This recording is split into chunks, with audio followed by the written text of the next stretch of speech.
everybody, and welcome to another Florida-friendly landscaping educational program. I'm a little off center here because I have my friend joining us today. She'll get further in the camera. This is Rita Grant. She is a native plant expert. She was a master gardener for many years here in Hernando County. She's a Florida-friendly landscaping volunteer. If I'm out and about at various community events, chances are Rita's with me because she carries a lot of information in her brain, and she carries a lot of my materials to help me set up. And so she's a great partner to have. And her passion is really native plants. So, and you'll be able to tell real quickly, she's not a native of Florida, but she loves native plants wherever she is, and I'm going to let her get started. I'm going to scoot out of the way. If I see someone trying to come in, you're not going to use the mouse anyway, correct? No. Okay. All right. So I will let the people in as they're coming in, and here we go. I'll scoot out of the way. Rita, kind of scoot over. Miss Rita Grant. All righty. Good morning again, everyone. We're going to have some fun this morning. I put together a PowerPoint of all of my favorite plants. Well, not all of them, but quite a bit of them. Easy plants to find at native nurseries, and easy plants for you because they'll survive in your yard as long as you do the usual things as far as when you purchase them. Do your research and make sure you're not wasting your money buying something that's not going to be good for you. So that doesn't work. There we go. Oh, that one. Okay. Okay. Right plant, right place. It's one of the most important of the 9 principles. If you put it in the wrong place when you plant something, you're just, it's not going to survive for you. And those are 2 of my favorite pictures. The little one with the sun is saying, I need shade. And naturally, the other one in the dark is saying, I need sun. And very important to make sure that you know your zone. Don't buy a plant that says it's perfect for zones 10 and 11 because it won't survive in Central Florida. It may survive one season and you'll say, Rita was wrong, but no, she's usually not too wrong. So just, and you won't want to waste money. That's the most important thing, especially nowadays. First one is a winged elm. I love winged elm. Has beautiful, tiny flowers, early spring. Fast grower, so if you're looking for some shade somewhere, it's a really good one to put in. It adapts to drier soil, but does best with moist soil. Mine is in an area where it's kind of a little dabbled sunshine, and it gets a lot of moisture. And it has fall color, as well as those branches being so pretty. It's really pretty, and no 2 actually look alike. Lilly and I were talking about that this morning, and it's just that they grow so weird. All of them, they look different. It's a really awesome tree to have. Redbud, beautiful, beautiful plant. Blooms February to March, so it's like blooms the first one, and then it gets its heart-shaped leaves on it. It's really pretty. I think it does well. A lot of books say, light shade, so maybe dappled sunshine would be a good thing. That's where mine is, and it really enjoys being there. So right plant, right place works out. It's moderate growth. It doesn't grow all that fast, and it also has some fall color, and it's a really pretty tree. I'm not going to get into all the edibles, but you can eat the flowers on this one too. You put them in a salad. It's not working for me this morning. No, it depends on where the gotcha. The cursor is. I thought she was doing that to me on purpose. No. Next one is Spackleberry. It's the largest blueberry plant native in Florida. It's a really, really pretty large shrub, small tree, whatever you want to call it. The flowers are pretty and the fruit is absolutely yummy. You'll have to fight the birds to it. Usually if I'm outside in the nursery, I try and pick some of the fruit and eat it while I'm there. Little birds dive bomb me. Prefers moist, acid, sandy soils. That's with most blueberry plants. Full sun, Dappled shade is okay. Fall color is just absolutely beautiful. The leaves get this orangey color and they're really pretty. I like that one. These are all the ones that I already have in my yard. So some of these pictures are mine, some of them aren't. Youpon holly, and yes, that's a weeping Youpon holly. I just noticed that a couple of days ago and I said, I didn't want to change it. So I just left it in there. A weeping Youpon is really pretty. A regular Youpon holly is also pretty. Has tiny white clusters of flowers in the spring when it blooms. Prefers moist soil, but tolerates a wide variety of soils. So, I mean, it can almost go anywhere except where it's going to be wet constantly. Red fruit is eaten by wildlife. So this is a great wildlife plant. And you also have to have a male and female tree to get fruit. I have no idea how you tell the difference. And people at the nursery where you get it usually know which is which and they have it marked. So you can check that out with them when you go to get one. I have some information at the end of the PowerPoint on finding a native nursery and native plant information. So that should help everybody.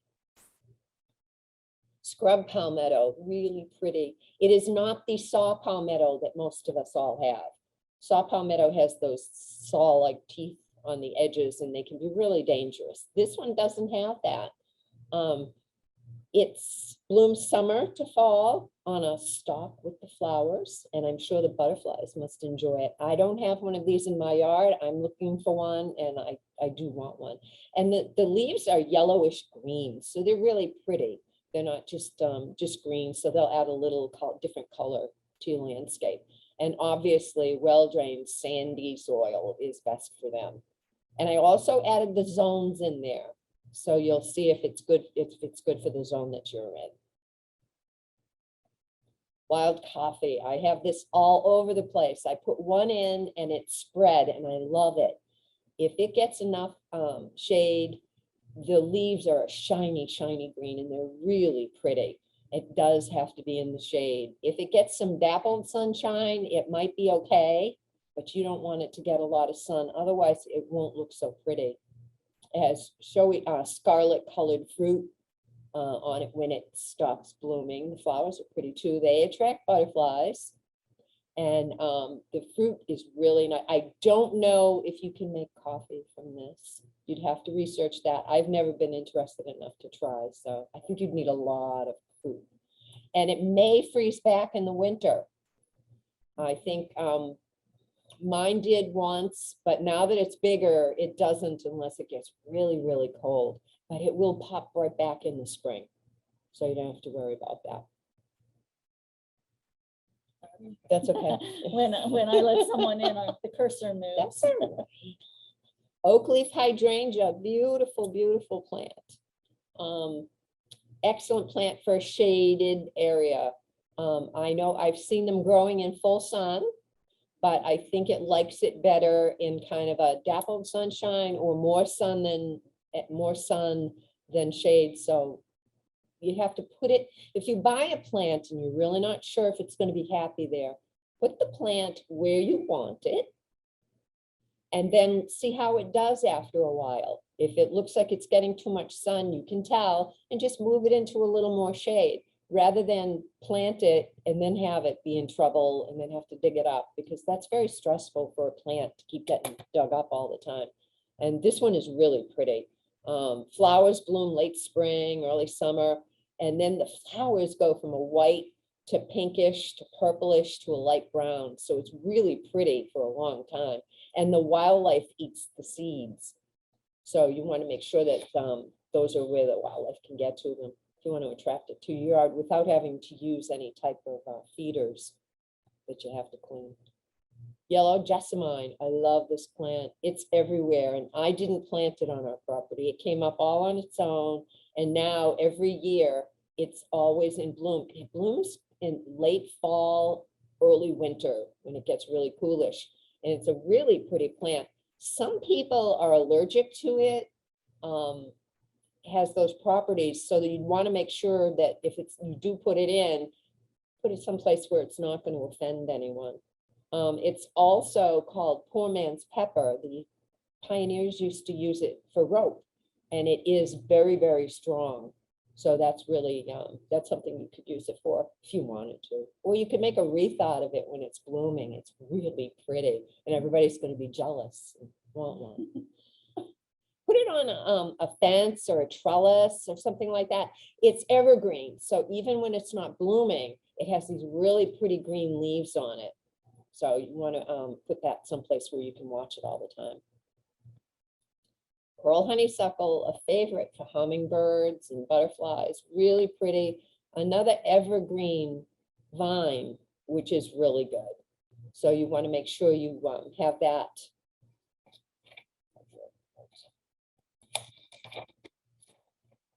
I missed a page. That's okay.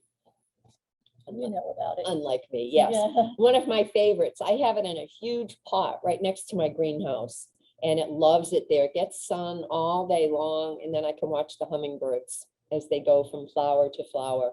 It's really pretty. Muhly grass. Nothing prettier than muhly grass. Fountain grass isn't native, and it gets all brown and yucky. This one doesn't. You can cut it back after it's done blooming, and it's a late bloomer, which is fantastic. So you have all this color in your yard in like the end of September or October. It's really pretty. I love that grass. Very nice. Florida mock gammon grass. I have this one. I have Fakahatchee grass as well, but the Fakahatchee is just so tall. It doesn't really look as pretty as this one does. And you see the seeds there when it blooms. It's just really pretty. And the birds eat the seeds. So that's something you can keep in your yard for the wildlife as well. It's a beautiful specimen grass, and you can put it just about anywhere in your yard. It doesn't have to be anywhere other than wet. If it gets too wet, it's not going to be a pretty specimen of a plant. So you want to make sure you put it where it needs to be. Sunshine mimosa, that's a picture of my lawn. When that starts blooming, I just get all giddy like a little kid, for crying out loud, and go out there. And you can walk across this. It can be mowed, not when it's blooming though. You want to make sure it's not blooming when you do that, because you'll cut off all your seeds or your flowers for the whole season. It won't come back. If the dogs run across it and nothing happens to it, just closes up, because it's a mimosa, and that's just pretty much what they do. Sensitive plant. It is a sensitive plant, like me sometimes. Yeah, right. Okay, it's a perennial, so it's green year round. So I have a few weeds in there, but it's pretty green year round. So my lawn looks pretty good, and there's not a lot of grass in it at all. There is someone who lives in the house who thinks it needs to be mowed every once in a while, so I allow it. But once it's blooming, there's no touching it, because it's just so pretty. I love ferns, and I have pretty much nowhere in my yard to put a fern because they need to be moist, and I have no moisture around my yard. It's dry, really dry.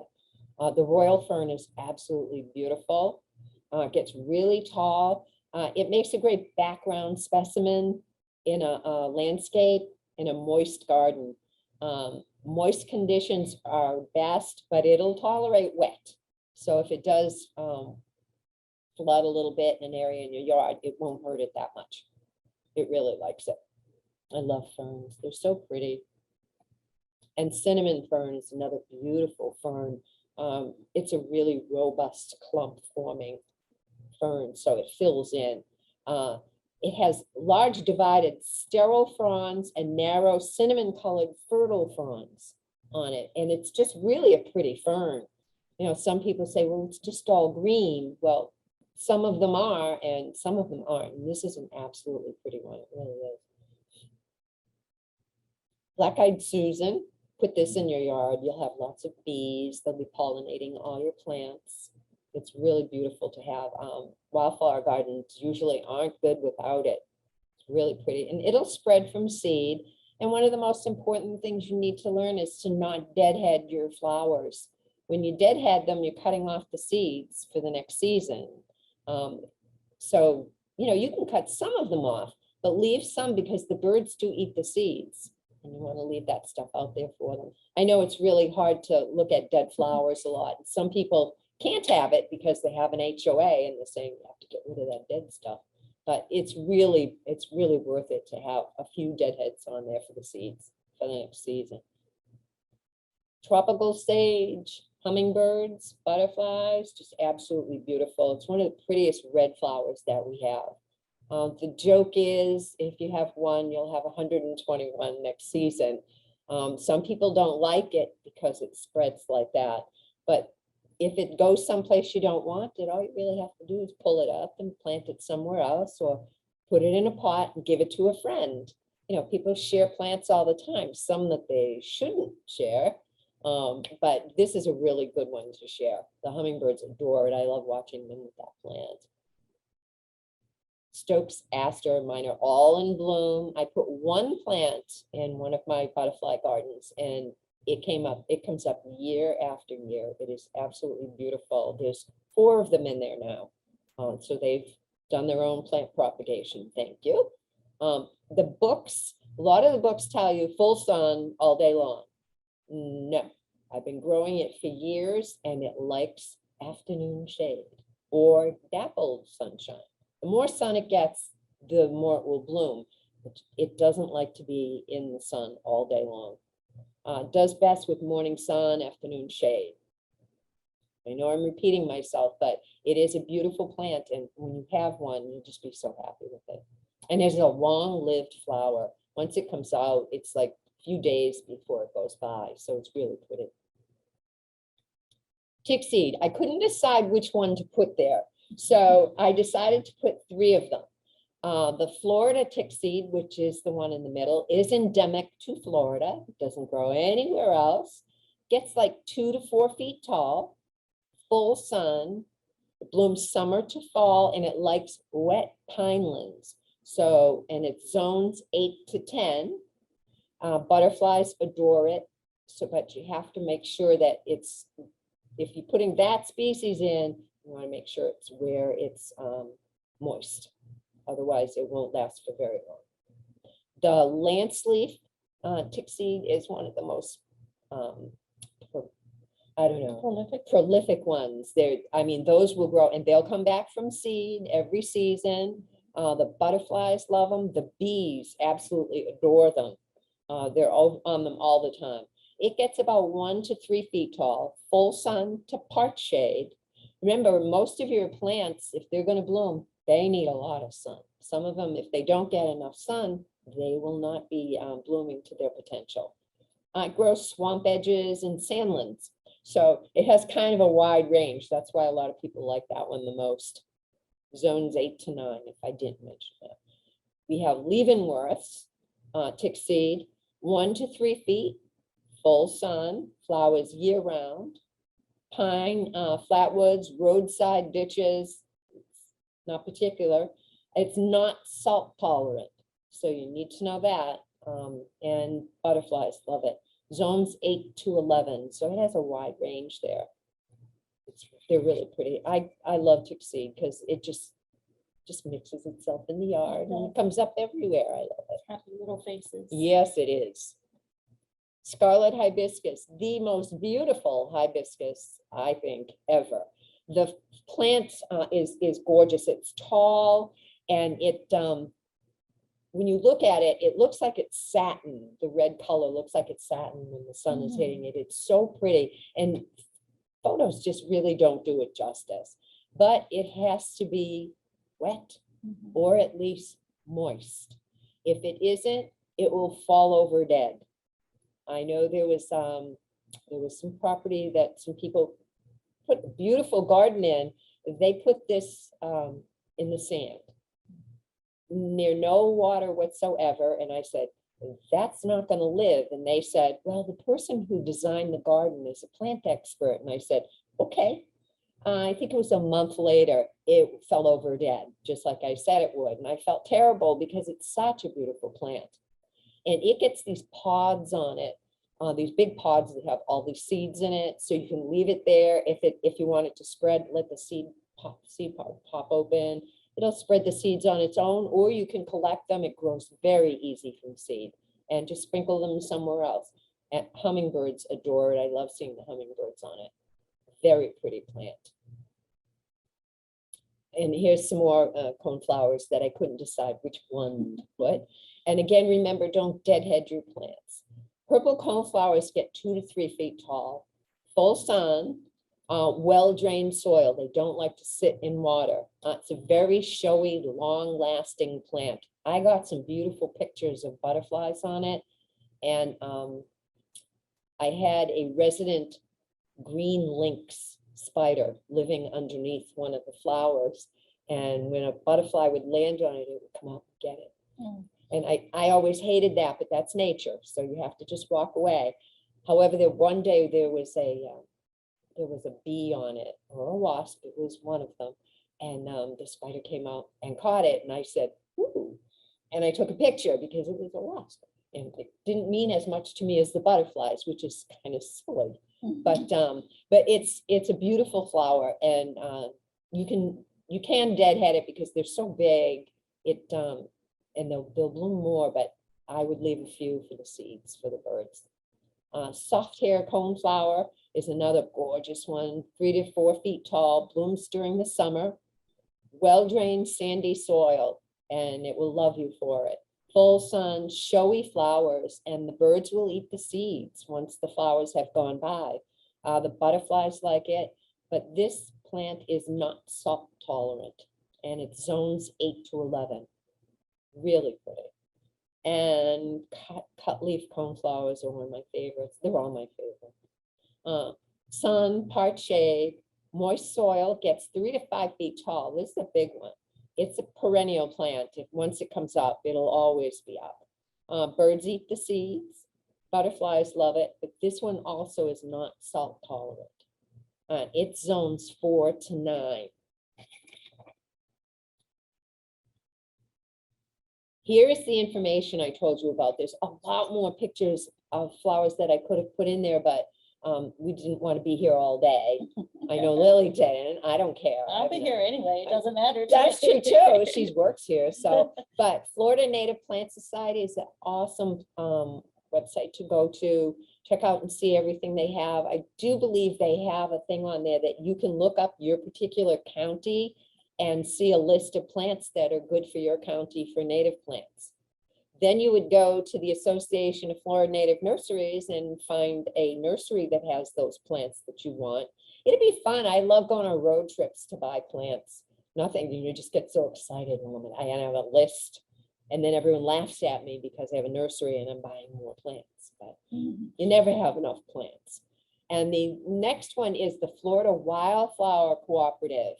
FloridaWildflowers.com if you want locally grown seeds. If you order seeds that are produced in Wisconsin, they may not do well if you try and plant them down here. So again, don't waste your money. I sound cheap, but I guess I am. Don't buy seeds that aren't going to produce for you. They'll have a higher germination rate if you get them from a source in Florida. And that's just one of them. So, and those are 2 of my pictures. That's my favorite praying mantis, and scarlet wasp or polka dot wasp moth. Polka dot It's wasp, polka dot wasp yes, moth. and that's an oleander caterpillar, correct? Yes, which a lot of people don't like, and that is on my wand goldenrod, my Solidago stricta when it was blooming, and it wouldn't move, so I actually got a good picture, which is best for me. I don't take very good pictures. Anyway, I hope everyone enjoyed all of those. I know I did, as usual. Okay, we'll kind of squinch together here. I have, the chat is not turned on. Okay. I was afraid that you would be so popular, but when the more popular a subject is, the more chances that people up to shenanigans want to join. So we have to use more security, but I will ask some of these questions. How many of these plants are you likely to find in your regular big box store? Not many. Maybe you can come a little Yeah, closer so they can see sorry. you. Yeah, not many at all. You're more likely to find Mexican petunia than you are some of these plants. I know they do have some tick seed. Look at the labels to see what species it is and if it's one of the ones that will be good for your particular landscape. What else did I have? Muhly grass, you can always find muhly grass. Oh, yes, they'll have muhly grass. They do have some ferns, but I tend to think that those are the Boston ferns that are invasive. So you want to make sure that that's not it. I know every once in a while I hear I saw some Stokes Aster at one of them Mhm. not too long ago. They do have some trees. There are some beautiful tree nurseries in Hernando County too. I haven't seen a lot of native plants. So if anybody knows of one, you can. So the best thing is to look up that FANN, that Yes. Florida Association of Native Nurseries. Yes. Find a nursery near you. There are local nurseries close by here. The Hernando County Master Gardeners have a nursery. They are not 100% native, but they have lots of natives. They do. And There are a couple of nurseries in Citrus County as well that I think Anson. That's on 19. Yes, and what's the other? Color Country usually Which is has. on 44. Yeah, Yes. has a lot of beautiful native plants. We're going on a field trip there next week to both of them, Oh, just in nice. case we don't want Oh, to miss. then we don't We don't want we'll to have miss anything. We'll have to bring you back, so you Yeah. tell us what is available Yeah, there. Anson has a separate section, last time I was there, for the natives. So if that's what you want to look at, just walk down there. They do have a lot of beautiful Florida-friendly plants there as well. Okay. So it's Yeah. worth going to both of those And there places. is a large native plant nursery in Groveland. Oh, yes, Green Isle. Green Isle. There's one people talk a lot about, Wilcox, which is kind of. Yes. Yes. That would be a field trip. That would be Yes. taking a little drive. But you want to make sure that you check, if possible, go onto their website and see if they have their plant list up, to see if they actually have what you you're looking want. for. And Gas is at a premium right now. absolutely, but you also can call them. I know Mark at Green Isle also always suggests that you call, because he said he doesn't have time to update his list all the time. And I can understand that, Yes. because it's really hard to say, okay, I don't have that anymore, but I have these. And sometimes you just don't have time to sit down at the computer. And I always say the best way to get native plants is to make friends with native plant people. Your friends love to share plants, and do. Rita touched on being discriminating in the types of plants that you do accept from your friends. And I'm going to have a class coming up soon, because I haven't touched on invasive plants in quite a while. So this class coming up is going to be called Pretty Darn Invasive Plants, because that's what we always Yeah. hear, but they're so pretty. But it's so pretty. Don't tell me to get rid of it. It's so pretty. We never said it wasn't pretty. I mean, I don't know of very many non-pretty plants in the world. Absolutely. And the problem is it's the wrong plant in the wrong place. So I'm like, I agree with you. Yes, they're pretty, but they're pretty darn invasive as well. So They certainly are. The thing is, if that's the only plant, like the Boston fern, if that's the only plant you want in your yard, sure, put it in. But I'm sure you want a variety of things in your yard, and not just Yes. that. And let's backtrack to the original question we should have gone with.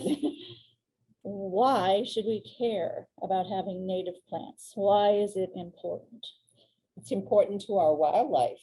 I don't know if people notice, but if you go out and look at your landscaping, do you actually see a lot of butterflies and stuff out there if they're not native plants? No, you won't, because they won't nectar on those things. Yeah, you have to have them for them. So if you like watching butterflies, if you like having the bees in your yard pollinating your plants, and you have to have the bees, they're extremely important to our survival as well. You want to have all of those things. Our native wildlife is very important. And if we put in too many non-natives, they get loose. I know some people say, no, it doesn't. It just grows right here in my yard. No, it doesn't. No, nobody controls the wind or the birds. Right, absolutely. So you'll find things growing in your yard that you didn't put in there, and you might say, well, that's really nice. I like it. Please try and find out what it is. Go to your local extension office and have them identify it. If it's one of the really bad invasives, you don't want it in your yard. You don't want to spread it to your neighbor's yard or anything like that. It's very important to have the natives. Mhm. And it also could be spread, as I said, by birds to natural areas very far from you. You'll never know about it. But what these plants that are out of place, and who put them out of place, but the most invasive species of all, we did. They have no natural checks and balances. They don't have anything that really, keeps them under control. Nothing really eating them, no natural diseases, no natural funguses or anything that keeps them in check. So they grow like crazy. And the problem is they begin to outcompete our native plants. Well, we are speeding up evolution beyond what the wildlife can keep up with. So some wildlife is, can deal with anything that comes its way. But a lot of wildlife is very host specific, nectar specific. They need the native plants that are supposed to be there, for their survival. The milkweed's very important to the monarch butterflies. Mhm. And if you don't have that, it's a host and a nectar plant. So if you want to see the whole procedure for it's nectaring on the flowers, it's laying the eggs on the leaves, and then the caterpillars hatch, and it's a really beautiful thing to watch. Okay, you brought it up. Yeah. Yes, you did. Yeah. What about, you can go into a big box store and probably find milkweed. But it's going to be the Asclepias curassavica. I like to call it cursivaca because I think it has a curse. Absolutely. Talk a little bit about that. The monarch butterflies will go to it, they will nectar on it, and they will lay their eggs on it. The problem is that the plants keep blooming beyond the season. Native milkweeds bloom during the summer, and they have a schedule, and they bloom, and then when they're done, that's it for the season. That's when the butterflies, monarchs, would take off for winter rounds if they do, or go further south. The problem with the tropical milkweed is that it doesn't stop blooming. It just keeps blooming unless we have a freeze.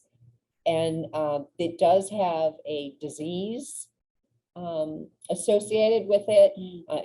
If you want any more information, it has a big long name to it. You should IO, yeah. Just look it up online and you'll see the problem. I never tell anyone, yank it all out of your yard.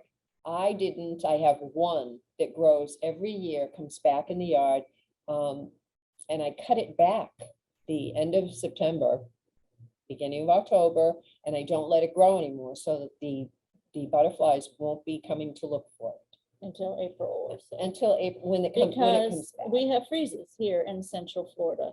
So if you are unnaturally keeping the butterflies, the monarchs here, and we have a freeze, they're not going to live through the freeze.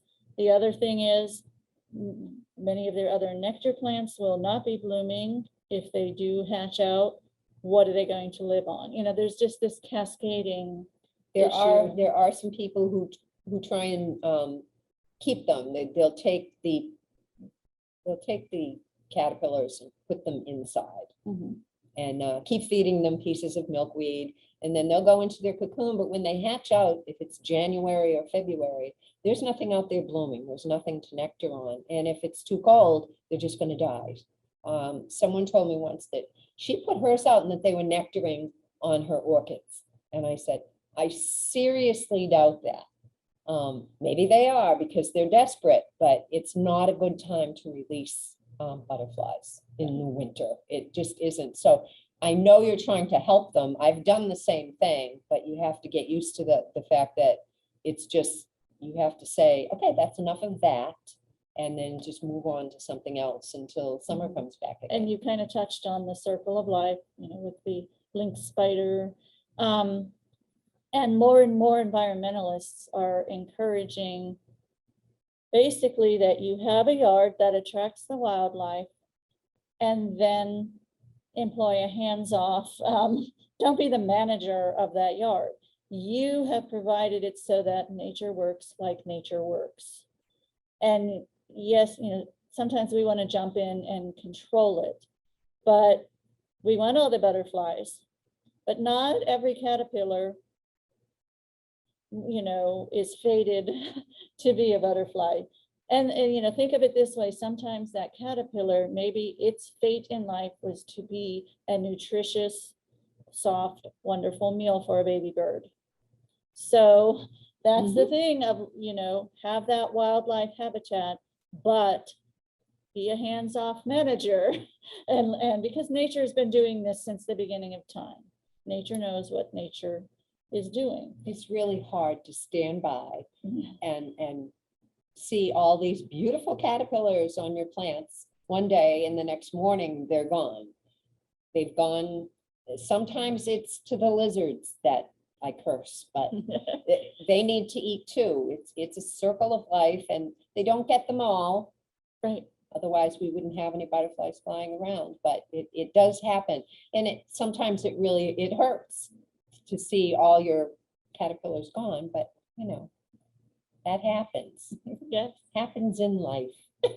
it does. And all we can do is the best that we can do. So should we feel overwhelmed if we are not capable financially or time-wise or any other way to have 100% native yard? Oh, Lord, no. No, it's not. It's really not possible. I know there's probably some people out there who do just have natives, but I find it very difficult, and I do grow some plants that provide for certain wildlife, and they're Florida friendly. They're not it's not Mexican petunia. You would never find that in my yard because it's a horrible invasive. And it takes over native areas, and I wouldn't want that in my landscape. But we just have to, go with the flow. Yeah. So, really, if everyone did a little, that's going to be beneficial to the environment. Oh, yes. If everyone had a goal of, I'm going to incorporate 5 new native plants a year, just think of the benefits for, for the environment in general.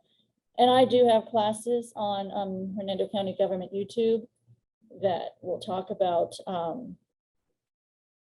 formal landscapes made of native plants, working with your HOA, all those things. But just a little bit of native plants like those Black Eye Susans and all those, just incorporate those in. That's a start, that's a beginning, and it's going to make a big difference. So let me see if I can bring up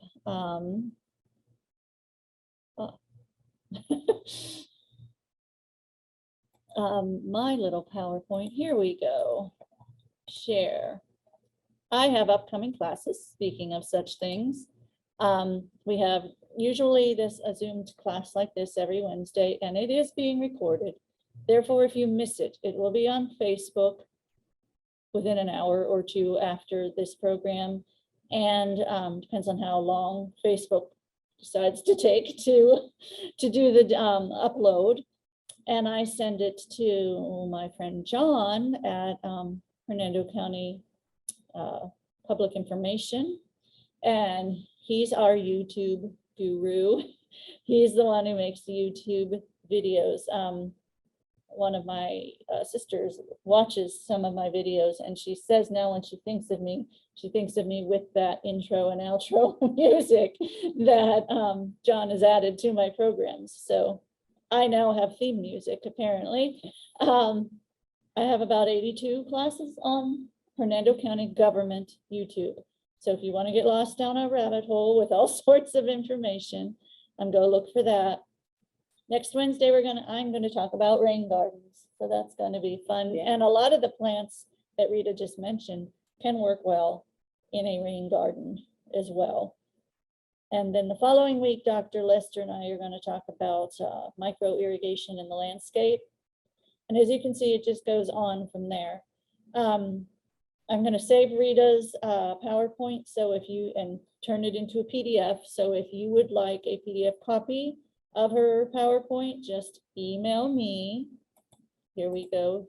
Here's my email, LillyB@hernandocounty.us.